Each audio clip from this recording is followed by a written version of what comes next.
আজ দুপুরবেলা আমাদের বাড়িতে এক ভয়ঙ্কর ঘটনা, মানে রান্নাঘরের মধ্যে সাপ ঢুকে গেছে। আর বাড়িতে পুরুষ মানুষ বলতে কেউই ছিল না। সাপটাকে আমরা রান্নাঘর থেকে কিভাবে বের করলাম সেটা দেখতে হলে অবশ্যই কিন্তু এই লং ভিডিওটা দেখতে হবে। আশা করছি তোমাদের এই ব্লগটা ভালো লাগবে। ঠাকুরের জন্য ঝিঙে নিয়ে এসেছে। ঠাকুর ঝিঙে খাবে?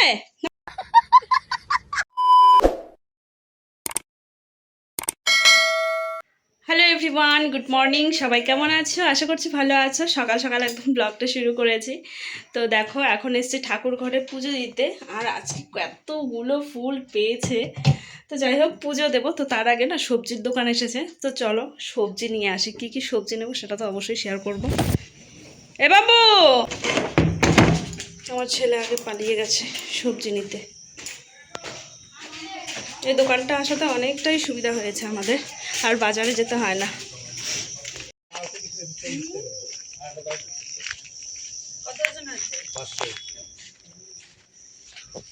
এই যে তো তুমি বলছিলে ডাটা, লাল ডাটা আছে তো।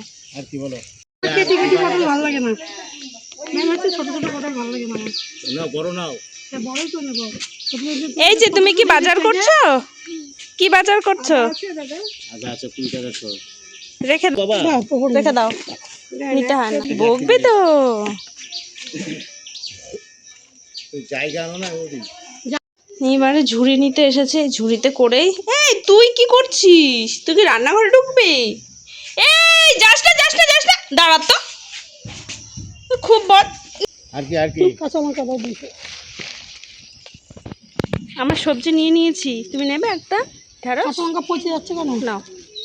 হ্যাঁ 55 55 আর 35 25 কুড়ি বলেছে। আচ্ছা তাহলে 110।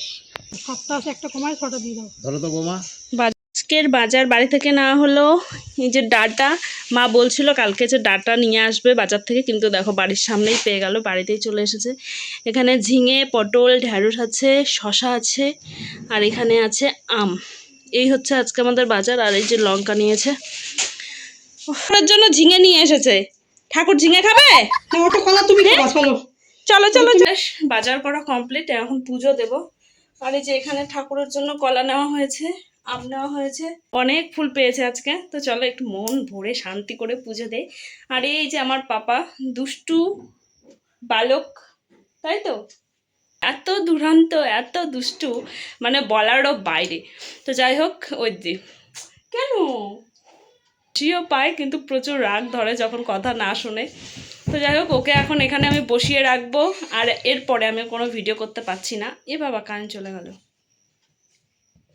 কারণ আমি এখন পুজো দেবো। লাইটটাও চলে গেল। তো এখন একটু বসেছিলাম কাজে। তো আজকে থেকে বুকু ড্রেস বানানো আজকে থেকে লাস্ট, ঠিক আছে? তো যাবো বাপের বাড়িতে, তোমরা তো জানো। তো এখন থেকে একটু একটু করে গোছগাছ করছি। তো যাই হোক, আজকে আর কোনো মাল নিয়ে আসবো না, মানে বুকু ড্রেস আর নিয়ে আসবো না। তো আজকে যেহেতু লাস্ট, আর এই কটা কমপ্লিট হয়ে গেছে, 3টে বানিয়েছি। তো এগুলো এখন দিতে যাবো। ফিতেটা লাগিয়ে নিলাম। তো চলো এগুলো দিয়ে আসি। তার মধ্যে আরও অনেক কাজ রয়েছে, তো সেগুলো করবো আস্তে আস্তে। তো এই কাজগুলো না দেওয়া পর্যন্ত আমি এদিকের কাজগুলো করতে পারছি না। তো চলো যাই, এগুলো দিয়ে আসি। আর তোমাদের সঙ্গে তো শেয়ার করবো, প্রত্যেকদিনের আপডেট তো দিতেই থাকবে। কপি ড্রেসগুলো যেই দিতে বেরিয়েছি আর মার অমনি চিৎকার যে রান্নাঘরে সাপ ঢুকেছে। এই দেখো, সত্যি সত্যি একটা সাপ ঢুকেছে। আর এই সাপ তাড়াতে গিয়ে তো একদম নাজেহাল অবস্থা দুপুরটা। আর এমন টাইমে সাপটা ঢুকেছে। আর আমাদের বাড়ির আশপাশ, মানে আমাদের মাঠটা তো দেখেছো কতটা জঙ্গল হয়ে গেছে এখন বর্ষার সিজনে। আর জঙ্গলগুলো পরিষ্কারও করা হচ্ছে না, যার জন্য এই সাপগুলোর উপদ্রব খুব বেড়ে গেছে। আর আমি তো পাপাকে নিয়ে বেশি টেনশন করছিলাম, কারণ ও সবসময় এদিক ওদিক যাওয়া আসি করতেই থাকে, আর ওর তো একটুও ভয় নেই। আর এই যে দেখো, শেষমেশ কিন্তু সাপটা মানে দেখতে পেরেছি। আর এই সাপ দেখার পর থেকে আমার যতবারই আমি রান্নাঘরে এসেছি ততবারই তো প্রচন্ড ভয় লাগছিল যে কখন আবার সাপটা বেরিয়ে আসবে। তোমরা তো জানো আর কিছুদিন পর আমরা যাব কোচবিহারে। তো তার জন্য তো তোমরা তো জানো আমরা যাব কোচবিহারে। কি খাচ্ছ তুমি? দেখো, পাপা এখন ডিস্টার্ব শুরু করে দিয়েছে আমার ব্লগ বানানোর সময়। তো এই করে করে আমি ব্লগ বানাতে পারি না, ভিডিও আপলোড করতে পারি না, আর ভিডিও তো সেরকম এই যে শ্যুট করতেই পারি না। তো যাই হোক, যেটা বলছিলাম, তো আমরা যাব কয়েকদিন পর কোচবিহার। আর কোচবিহার যাওয়ার জন্য আজকে থেকে আমি ব্যাগ গোছাতে লেগে পড়েছি।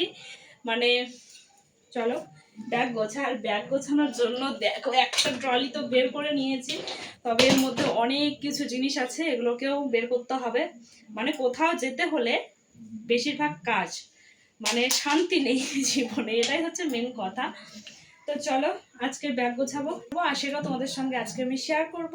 কি কি নিয়ে যাচ্ছি বাপের বাড়িতে, তো সেটা জানা তো সবার ইন্টারেস্টিং থাকেই। তো চলো, তো তার আগে প্রচুর পরিশ্রম করতে হবে, কারণ ওপরে আমার ট্রলিটা আছে, সেটাকে পারবো বের করব, ওর ভিতরে অনেক কিছু জিনিস আছে, তো সেগুলোকে প্যাকিং করব, তারপর আমাদের যা যা জিনিস নিয়ে যাব সেগুলো নিয়ে যাব। তো চলো, তো কিছুটা জামা কাপড় আমি বের করে নিয়েছি আলমারি থেকে। হ্যাঁ ঠিক আছে, দাঁড়াও। সন্ধ্যা থেকে ভাবছি যে মানে এগুলোকে ভরবো, কিন্তু আর সেটা হয়ে উঠছে না পাপার জন্য। তো এখন বাজে মোটামুটি রাত 9:30টার সময়, আর এখন আমি ব্যাগ গোছাতে লেগে পড়লাম।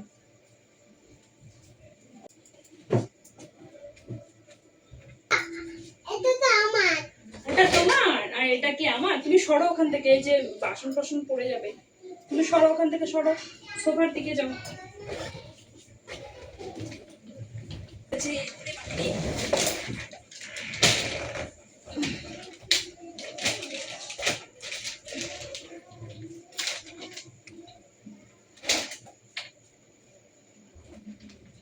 একটু ধরো প্লিজ।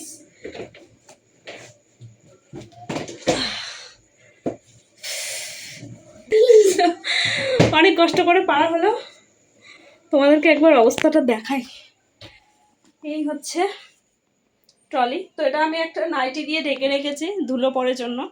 আর এই যে দেখো, এটা হচ্ছে পাপা, তো এটা পুরী যাওয়ার সময় কেনা হয়েছিল। আর এটা হচ্ছে আমার বিয়ের ট্রলিটা। আমারটা নিয়ে যাব। তোমারটা নিয়ে যাবে? এটা কার? এটা তো আমার। এটা তো আমার। না না, এটা আমার। এটা তো আমার।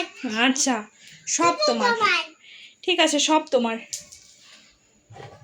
এটা তো আমার। তো যেটাই দেখবে সেটাই হচ্ছে ওর, আমার কিছুই না গাইস। ঠিক আছে, ওদের জিনিস আমি ইউজ করছি আর কি, আমার পাপার জিনিস আমি ইউজ করছি। তো প্রচণ্ড গরম।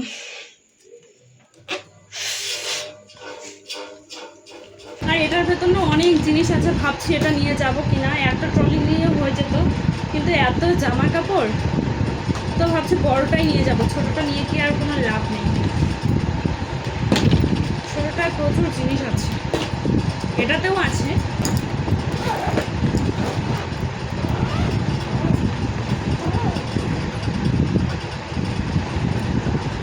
আরে বাবা, দেখো গাইস, পুরো মানে শীতের পোশাক হয়েছে। এত জামা কাপড় রাখবোটা কোথায়? এই দিন ধরে আমি ভাবছি যে ব্যাগ গোছাবো, ব্যাগ গোছাবো, ব্যাগ গোছাবো, কিন্তু ব্যাগ আর গোছানো হয় না। এই যে এটার জন্য, ঠিক আছে, এই যে ব্যাগ গোছাতে নিয়েছি, এখন এই যে দুষ্টুমি শুরু করেছে। আরে বাবা, ব্যাগের মধ্যে ঢুকে না কেউ, সমস্যা। এই যে জামা কাপড়গুলো একবার এই ব্যাগে ভরো, তারপর আমাদের ব্যাগ প্যাকিং করো, আবার বাড়ি এসে আবার এই কাজগুলো করো। চলো, কি আর করা যাবে, যা একটু কমপ্লিট